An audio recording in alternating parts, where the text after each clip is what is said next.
devastating. It's shocking. As friends tell us more about a Louisville police officer and a UK employee hit and killed by a car in Lexington, we're learning more about the criminal history of the woman police say was driving. Why Governor Bevin says thousands of state transportation workers will soon be receiving a raise.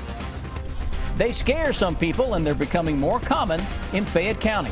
We go searching for coyotes to get a better understanding of this elusive animal.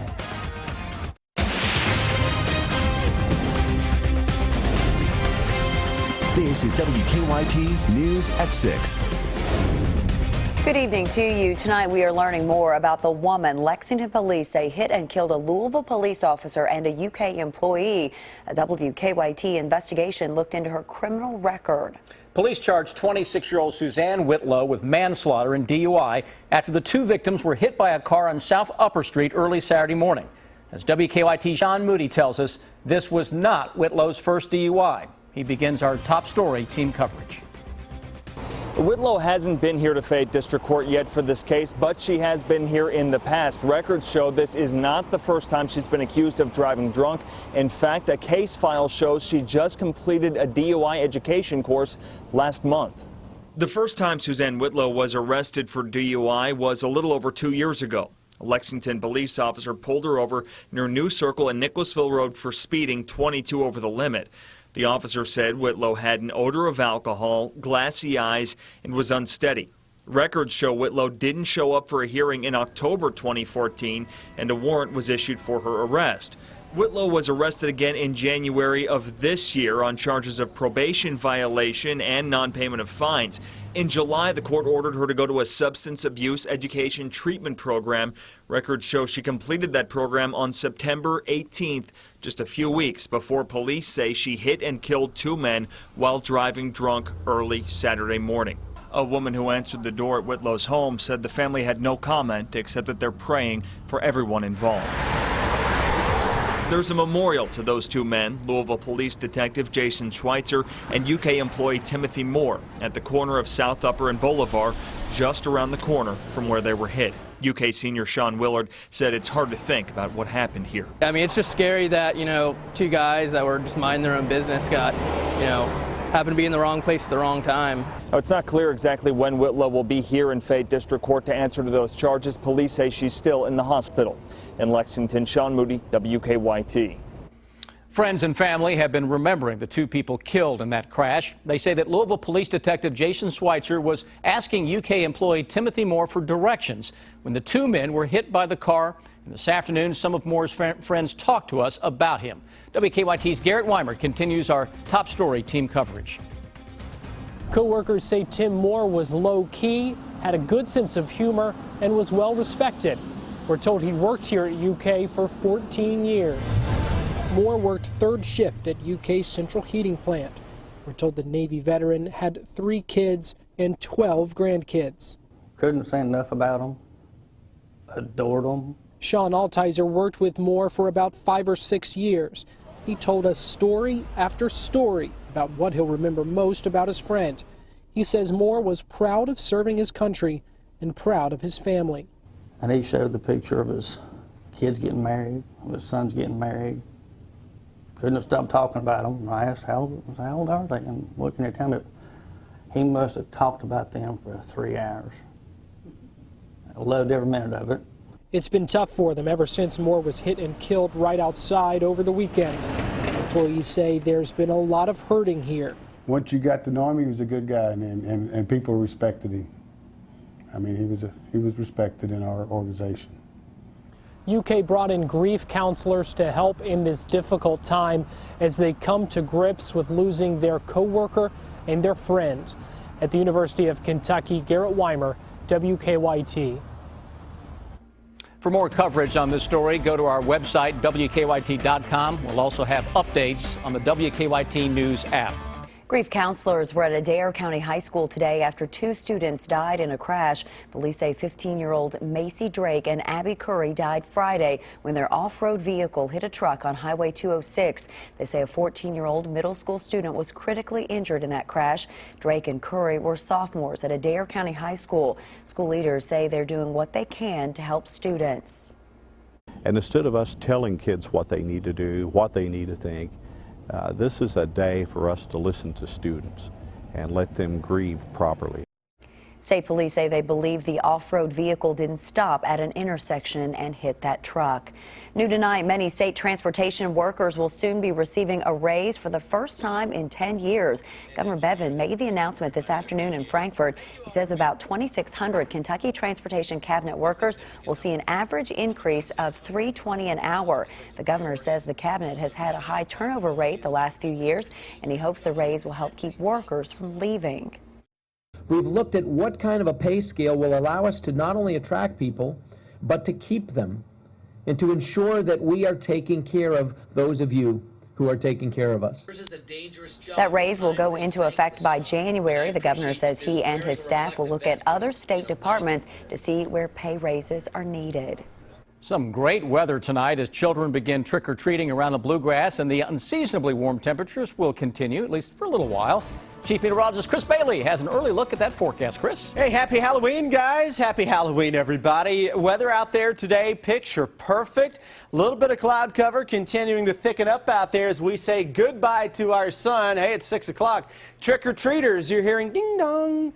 Doors are being knocked on as the kiddos, the ghosts, the goblins making their rounds right now. And this is what they're doing it with. A mix of some sun and some clouds, and temperatures upper 60s to low 70s. Central Kentucky, low 60s. The farther north that we go. 61 Covington. It's going to be a quick drop through the 60s, and a few spots may wind up into the upper 50s by the time the evening is over. But for many of us, and for many of the little ones especially, no need to bundle them up with temperatures generally 60s between 6 and 8 o'clock, with a few upper 50s showing up shortly after trick-or-treat hours are over. Temperatures will begin to steady out a little bit as warm air surges in ahead of a cold front. That's a slow mover. That's not going to get into town until we go into the day on Thursday. That's being pushed by a chilly brand of air that is nothing more than seasonal for this time of year. And obviously, with so many of the kiddos that are going to be out on the roads, guys, we're seeing a few accidents, but overall the weather is cooperating. But slow down, take it easy if you're going to be on the roads, and keep in mind it is trick-or-treat times across Lexington and many cities across the land.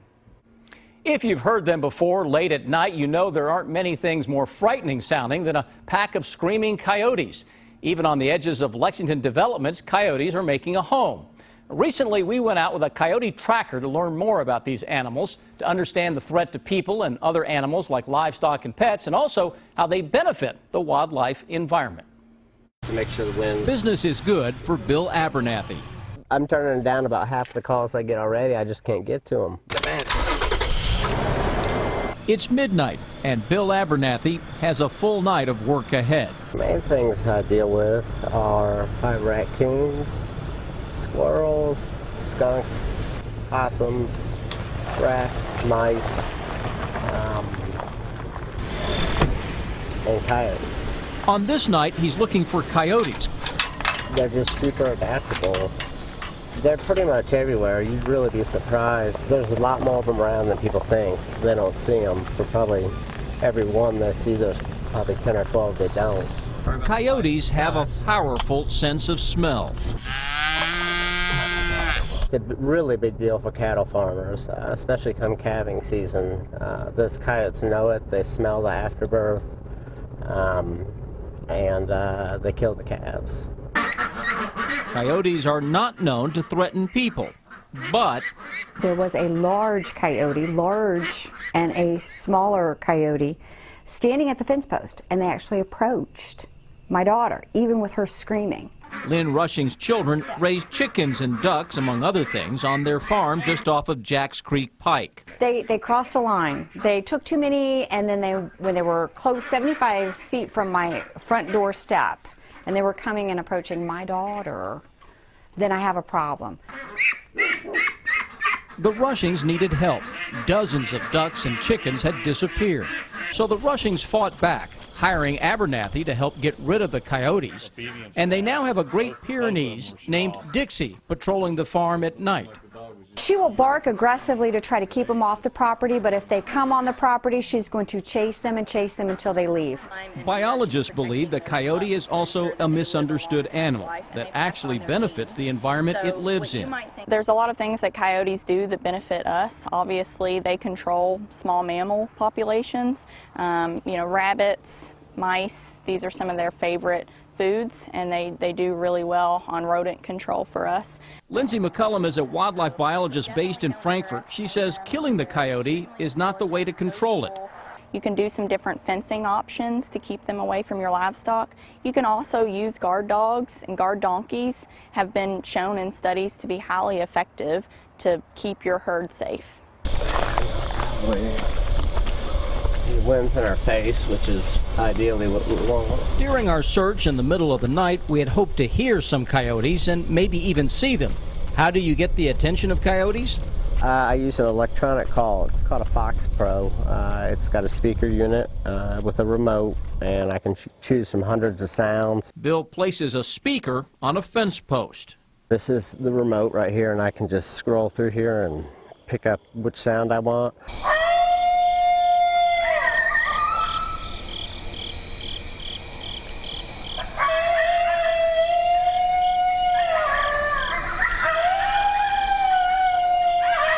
It sounds very much like the real thing, but it's a recording. He also tried some siren sounds.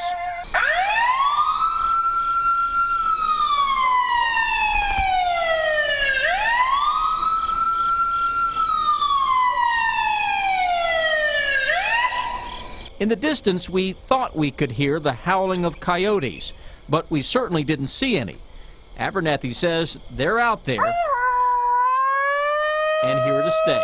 The most adaptive critters I know of. Ever since we've settled out west, they've tried to exterminate them. They've trapped them, they've shot them from helicopters, they've poisoned them. Everything in the world, and all they've done is thrive and move eastward.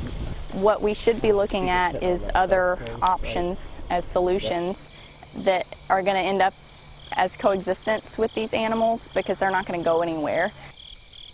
It sounds like they're here to stay. Coyotes have been heard near the Hamburg neighborhoods, and we've seen them crossing Winchester Road right here near the station at WKYT. The UK women's basketball team handed out some treats on this Halloween. That's next here on WKYT News at 6. Tonight, all those little ghosts and goblins and superheroes and princesses are roaming the streets of Kentucky. Look out for them. Trick-or-treating began in Lexington and many other cities in central and eastern Kentucky about 15 minutes ago. This is a live look now from the Glendover neighborhood near Nicholasville Road in Lexington. They're out and about. Here in Lexington, trick-or-treating ends at 8 tonight, but it ends at 7 or 7:30 in other cities. And for a full list of trick-or-treat times tonight, go to our website, WKYT.com. Well, some children who couldn't go trick-or-treating tonight still received some candy. The UK women's basketball team delivered Halloween treats to patients at Kentucky Children's Hospital this afternoon. The players also spent time playing games with them. Coach Matthew Mitchell also went along. He even dressed as Batman. We wanted to come over and try to put a smile on a few people's face today, and that's really what we're here, just to try to provide some fun and some encouragement for the kids who are here. Coach Mitchell says he and his team enjoy making special visits like this one because it also brings smiles to their faces. Now, your hour-by-hour forecast with Chief Meteorologist Chris Bailey. Past 5 years, we've had some very ugly weather, from 50-mile-an-hour winds that postponed trick-or-treating until November in some areas, to snowflakes, to last year's gusty showers and 50s, to this, a beautiful sky cam to start things out. Even with a little cloud cover, hey kiddos, absolutely zero worries this evening. Those clouds are beginning to filter in. Yeah, it's a little cooler than last night, but last night at this time was darn toasty. It's still warm in most of the area. Low 60s will transition quickly to the 50s over the next few minutes into northern Kentucky. Upper 60s, low 70s, central Kentucky. Upper 70s the farther south that we go. Clouds are coming at us. Those high, thin, cirrus clouds for a lot of the region, and some thicker overcasts. And tomorrow afternoon, eastern Kentucky, you got a small chance to squeeze out an isolated shower. Warm-ups like this are often accompanied by a lot of clouds in the cooler times of the year, or traditionally the cool times of the year. But this surge of warm air as we go into the first 2 days of November may knock those temperatures out of the ballpark in terms of record highs as we go into tomorrow and on Wednesday. We will be around 80. That can mean 82 or 83. It can mean 78 or 79. Just depends on exactly where you are. But records can fall tomorrow and into Wednesday too. So near records the next few days. We know that. We've talked about that for more than a week now. Gusty showers and thunderstorms, though, arriving quickly on Thursday as the temperatures take a dive. And as we go into Thursday, you get a cold front to be right on top of the area. Cold front makes its way on through with showers, thunderstorms, gusty winds, and a chill down coming in behind that front. That chilly air will be with us on Friday, and as we get closer to Friday, the numbers keep dropping just a little bit. So that is a chilly blast of air that is seasonal for this time of year. But overall, it's going to feel a whole lot colder just simply because it's so darn toasty the next few days. Hour by hour forecast. Upper 50s, low 60s. Putting the brakes on your back porch thermometer tonight. With temperatures in the morning about where we are at 11 or 12 tonight. Tomorrow afternoon, high 70s, low 80s. All about mix of sun versus clouds. You get a little more in the way of some clouds, you'll be 79 or 80. You get some full sunshine, 82, 83 is a possibility, and we would say goodbye to records with that. Similar setup for the day on Wednesday. You're sick and tired of this? Listen, I want it to act like the season it's in, all right? Summer, we had enough of you. Let's get you on out of here. 8 o'clock Thursday morning, showers, thunderstorms make their way on through. Middle of the day, temperatures spike ahead of that front, then crash down into the afternoon. Look at the numbers by 5 o'clock Thursday. That's more like it for November, huh? Low and mid 50s that will be showing up by that time. So this high pressure that is giving us the ridiculously warm temperatures over the next few days will allow for a cooler wind to blow as it scoots on out of here, and that chilly air returns as we go into Friday. Thursday, that high comes middle of the day. By the afternoon, it's 50s. We'll be in the mid and upper 50s for the day on Friday. Heading out and about this weekend, it's early November. Of course, we got a football game in town we're going to be heading to. It looks really good right now, guys, as we gain an hour of sleep. We will continue to enjoy for sure. Looks good. Chris, thank you. Just ahead, the Cats on a roll, and they're coming home to play this weekend.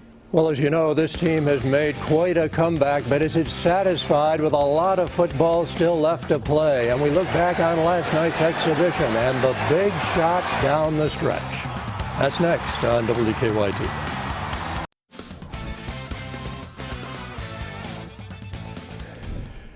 The Wildcats all but have that bowl game wrapped up now. Just one more victory, but they also have a chance to do a whole lot more. Kentucky has won 5 of its last 6. The Cats are 4-2 in the SEC, and they have big conference games left with Georgia and Tennessee. Mark Stoops said today he can tell his players are not satisfied. Because I know they're not. I know that's not lip service. I know they want to get out there and prepare. I could tell by the way we are practicing, and that makes life more fun. When you could go on the practice field and really enjoy what you're doing, and you could really give them the constructive criticism that they need, and they take it and move on, then that's always a good sign.